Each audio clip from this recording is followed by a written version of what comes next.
From the headquarters of Telesur English in Quito, Ecuador, I'm Carla Gonzalez, and this is From the South.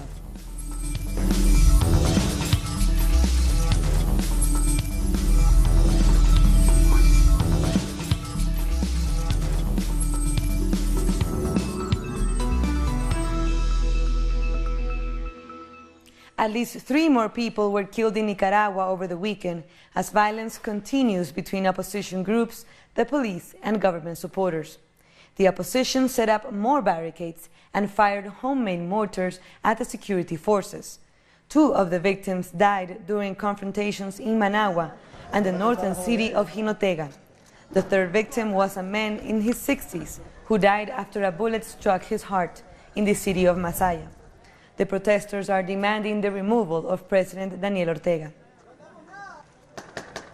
The Nicaraguan police say that the violence is spread by organized groups who are committing acts of terrorism against Nicaraguans. In a press statement, the security forces report that these groups are armed with firearms, mortar shells, and Molotov cocktails. The Nicaraguan police asks for respect for life, as well as public and private properties, and say that they will work for peace and security. President Daniel Ortega is expected to give his answer shortly to a proposal made by the Episcopal Conference on how to restart a dialogue in Nicaragua.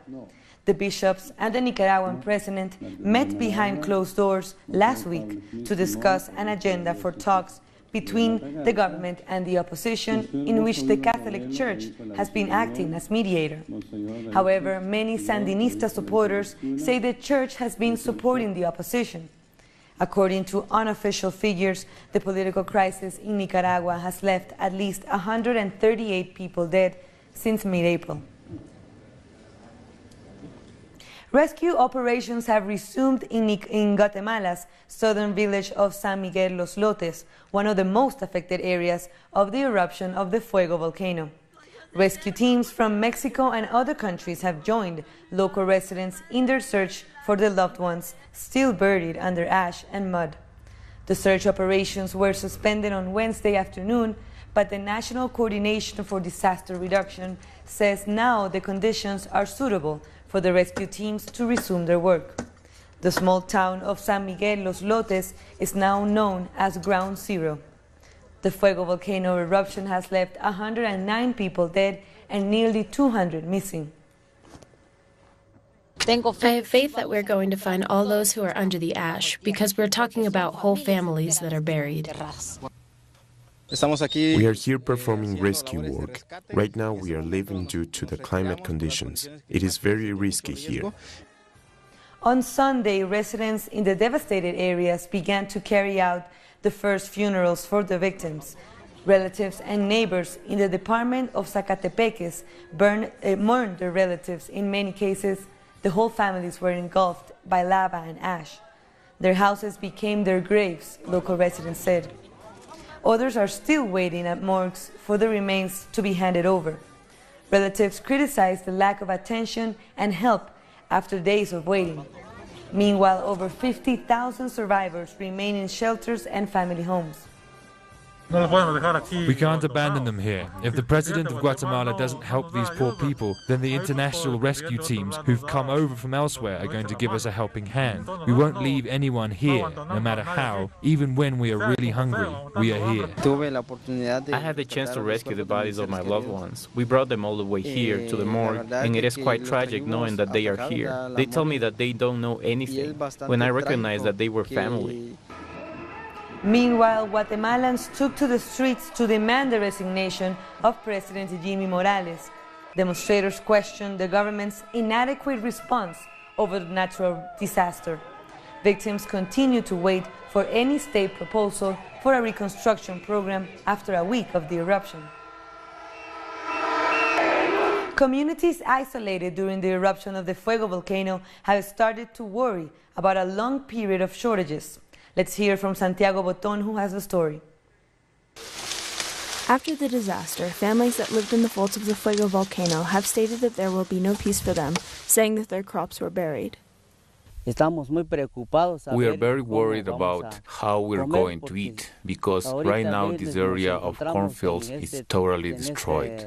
Small coffee producers who belong to the agriculture cooperative Union Husita say that they lost most of their crops. We are calculating that the loss will be between 15 and 18 million kilograms of mature crops in this harvest, and this is the biggest source of income for the community as a cooperative. We are deeply worried. Farmers said that Mount Fuego erupted a mixture of sand, sulfur, and ash, forming a resistant layer that would take a few years to dissolve. This mixture of sand and sulfur forms a very strong cap, and people are right in saying that it seems like cement. All the organic material was buried, so it will be difficult for the earth to begin producing again. The victims filed for technical and economic assistance to recover their lost belongings. The assistance can come directly from any organization that is able to distribute it. But it should not come in the name of the government, because the government will just take it. In the weeks since the eruption of Mount Fuego, the victims continue waiting for any state proposal for a reconstruction program. The Prime Minister of Barbados, Mia Mottley, will present her new government's budget in the coming hours. Last week, a delegation from the International Monetary Fund urged Barbados to cut public spending, including state pensions, in order to address the country's acute financial problems. Mottley was elected last month on a promise to protect public services and restore free university education.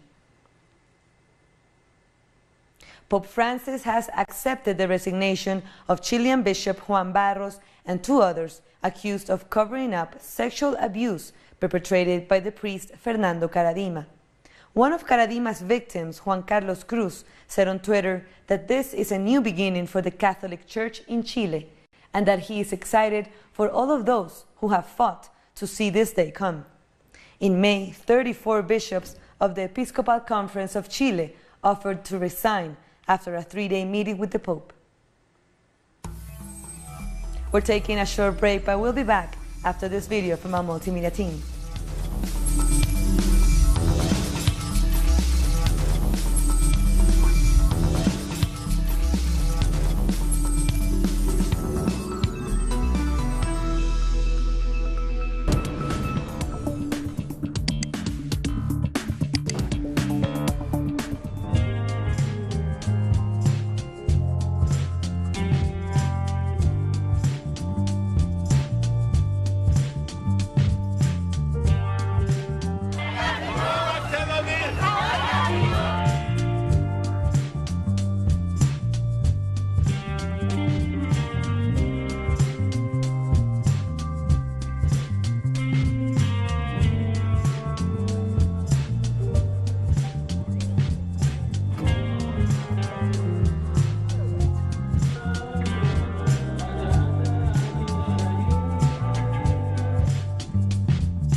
Welcome back. The left-wing candidate for president in Colombia, Gustavo Petro, is seeking to gather more support for the second round on Sunday.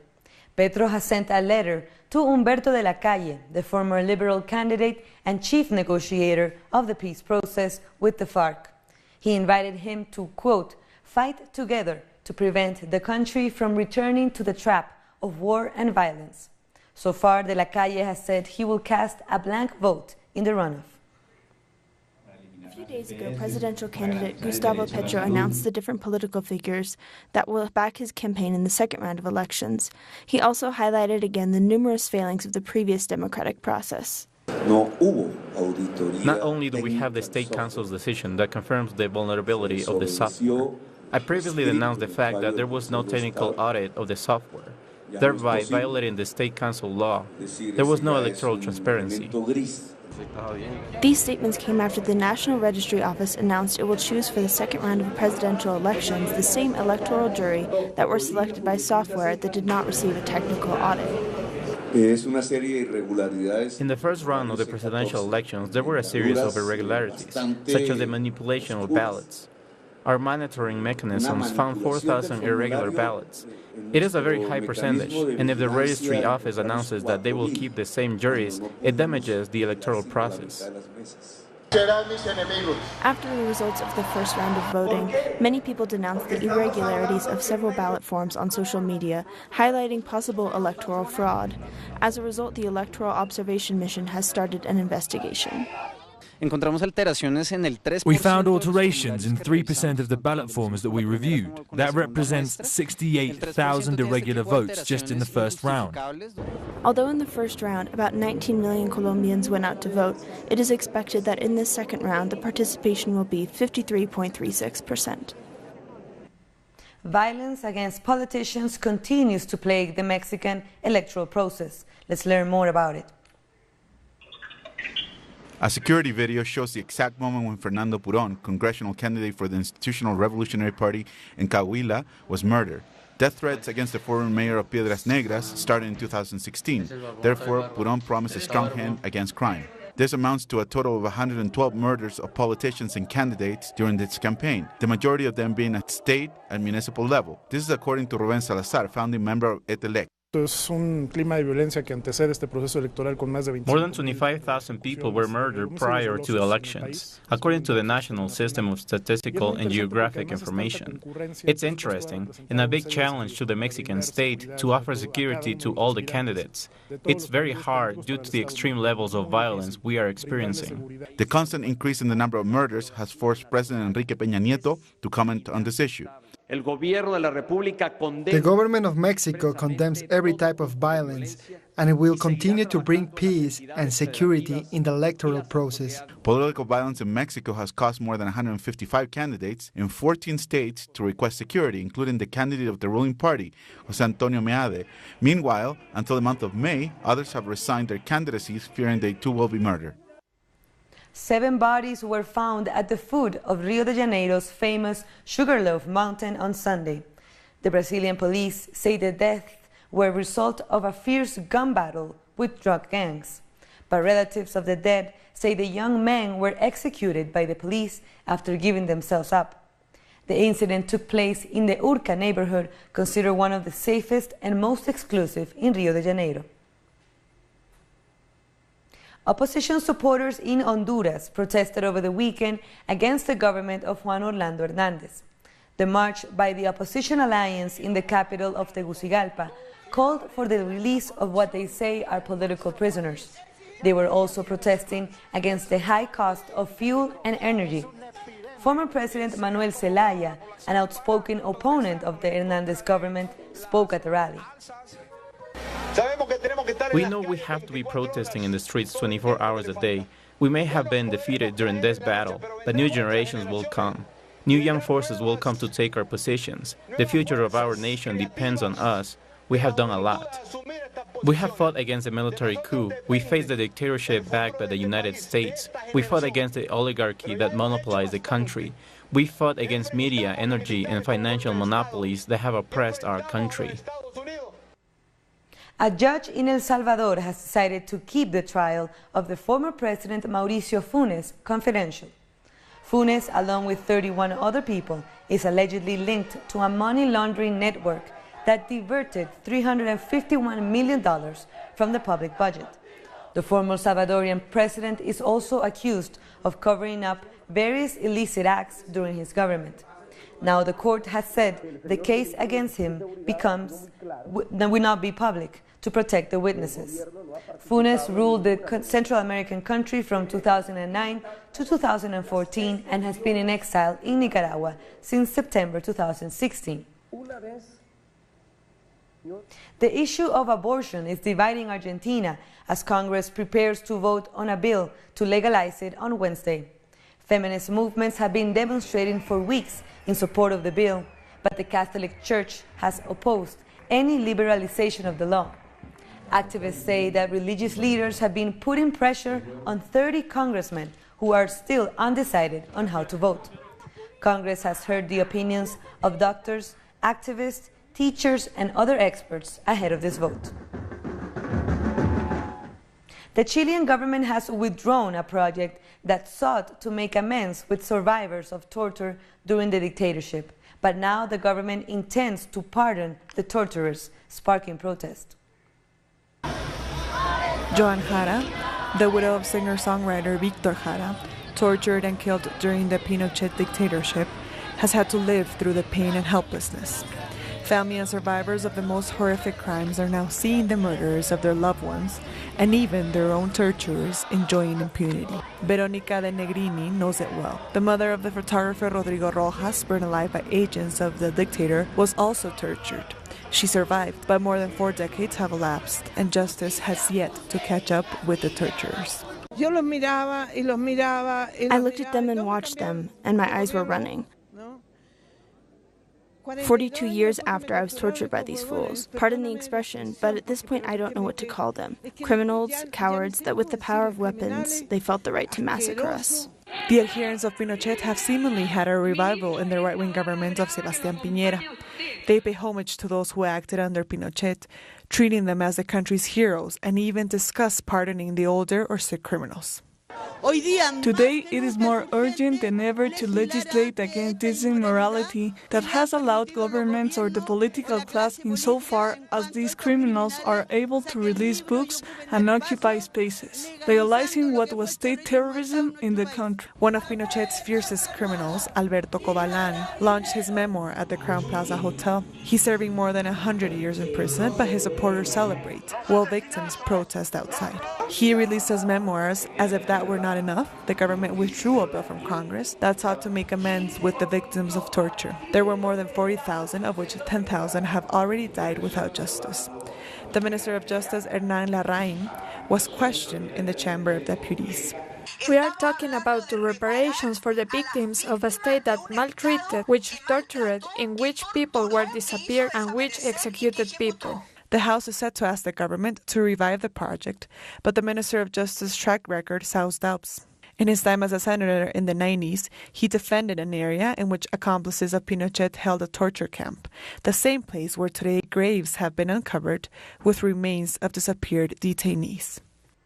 For the 7th consecutive year, Lima was the site of an international spoken history festival with the participation of storytellers from Colombia, Venezuela, Mexico, Bolivia, and the hometown Peru. En una ciudad de calles grises, con casas, con carros, con edificios, había una granja en medio de la vía con un letrero de... Each narrator has their own style, but all share the same objective. Granja Naranja se llamaba. Tenía árboles de... Está fácil. I think that we are too wrapped up in the day-to-day difficulties, making it hard to play, to dream, to imagine, to create. And these initial steps reclaim this. People smile, relax, remember the kids they were, sing a song, use their hands, allow us to connect a little with these emotions that we thought we lost in the corner of our hearts. Sola mancha de tu oreja, hojarama margarita, donde crece sola picuti. Through the stories, each narrator, in addition to entertaining attendees, seeks to keep tradition and Asian customs alive in their work, reassessing oral traditions, tolerance, and respect. Blanca, blanca, blanca como la punta del Nevado y Limani en Bolivia. esta tarea de rescatar esta The duty of respecting the spoken word, words that have the capacity of preserving our memory as humanity, not only from the past, but to resignify the present through words and dreams of the future. Y soñar el futuro. Revolvía los recuerdos, ahí escapaba alguno, se le iba a los ojos, soltaba una lágrima, la lágrima llegaba a los labios. Other objectives of the festival, which people of all ages attended, is the promotion of reading, a habit that as time goes by is becoming extinguished. What we are doing is helping people to fall in love with stories, and when the narrator of a spoken word story is not there, when you can't go to a library and read stories, to a theater to listen to a storyteller perform stories to an audience, where are the stories? They're in books. In this festival, supported by the joint efforts of the group Storytime and the Café Cultural Center, there are also free oral storytelling workshops aimed at kids and teachers from low-income areas. We're taking one last short break, but join us after this video from our multimedia team.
Thanks for joining us again. Diplomats from the United States and North Korea have been meeting ahead of a landmark summit between their leaders, President Donald Trump and Kim Jong-un, in Singapore on Tuesday. Both sides are trying to minimize the differences before the two leaders sit down together to discuss substantial issues of normalizing their relations. The United States has said it wants the complete denuclearization of North Korea, while for Kim, the main concern is whether the U.S. would really end its hostile policy and guarantee the security of his government if the country gets rid of its nuclear program. The President is fully prepared for the meeting tomorrow. I have personally had the opportunity to make sure that he's had a chance to hear lots of different voices, all of the attendant opportunities and risks, and that we have put these two leaders in the right place. Now let's take a look at some other stories making headlines around the world. A humanitarian ship carrying more than 600 migrants is at large in international waters after Italy refused to let the ship dock at its port. It said that Malta should take responsibility. However, Malta has shunned the request on the grounds that it had nothing to do with the rescue operation, opening up a possibility of a diplomatic rift between the two countries. Italy's Interior Minister Matteo Salvini, who is also the head of the far-right League, made the decision as a part of his electoral promise to stop the flow of migrants to the country.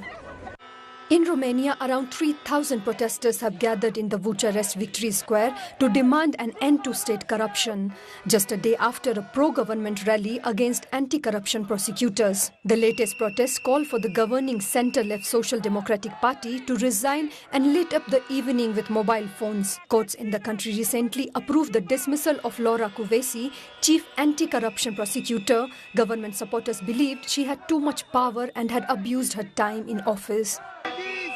Step down, you rats, you prowlers, step down, down with the red flag, submit your resignation. Saudi Arabia is hosting a four-nation summit in the holy city of Mecca. Crown Prince Mohammed bin Salman and King Salman welcome their counterparts from the United Arab Emirates and Kuwait. Saudi Arabia, Kuwait and the UAE have offered Jordan $2.5 billion in aid to ease the economic crisis after a spate of anti-austerity protests in the country recently. In Bolivia, a colorful catwalk has been set up in a colonial patio of La Paz, where trans models became cholas, as the traditional indigenous women in Bolivia are called. They were taking part in the first edition of Miss Cholita Trans. In the election of the Cholista Transformista 2018, 8 young men assumed the identity of typical Bolivian women, wearing their traditional costumes and spending over an hour on their makeup. The event has the goal of dignifying both identities, the trans identity, which is still a taboo in the country, and that of the indigenous women, marginalized for centuries.